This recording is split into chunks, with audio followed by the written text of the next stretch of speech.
Justin Trudeau annonce qu'il va démissionner. Maintenant, qu'est-ce qui se passe? Commençons par le Parlement. Justin Trudeau a prorogé la session jusqu'au 24 mars. Il reste en poste jusqu'à ce qu'un nouveau chef soit choisi. Donc, on ne tombe pas en élection.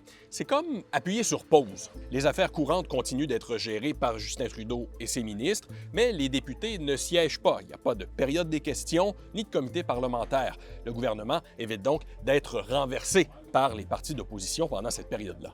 L'impact le plus important, c'est que des projets de loi qui n'avaient pas encore été adoptés tombent à l'eau. Par exemple, celui sur les préjudices en ligne, qui aurait forcé les plateformes à retirer rapidement du contenu comme de la pornographie juvénile. Des projets de loi aussi pour encadrer l'intelligence artificielle ou sur l'eau potable dans les communautés autochtones passent à la trappe, ou un autre pour interdire la publicité sur la malbouffe destinée aux enfants. Pour le Parti libéral du Canada maintenant, les instances du parti doivent s'entendre sur les règles d'une course accélérée pour choisir un nouveau chef. D'ailleurs, les députés vont bientôt se réunir en caucus pour en jaser. Plusieurs ministres actuels ou passés songent à se lancer, comme Chrystia Freeland, dont la démission fracassante a provoqué la chute de Justin Trudeau, mais aussi Dominique Leblanc, Mélanie Joly, François-Philippe Champagne ou Anita Anand. Et il y a même de nouveaux visages qui pourraient tenter leur chance, notamment l'ex-gouverneur de la Banque du Canada, Mark Carney, ou l'ancienne première ministre de la Colombie-Britannique, Christy Clark. Le problème numéro 1 pour le PLC et les candidats, c'est le manque de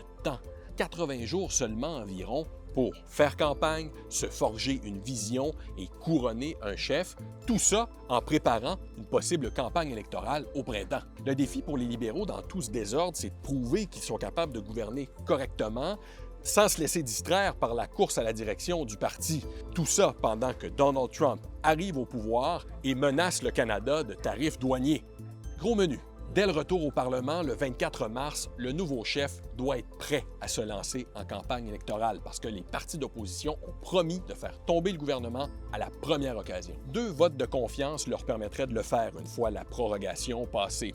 Un sur le discours du trône, obligatoire au début d'une nouvelle session parlementaire, ou un autre sur les dépenses du gouvernement. Mais le nouveau premier ministre pourrait aussi s'éviter tout ça, aller voir la gouverneure générale et tout de suite déclencher les élections.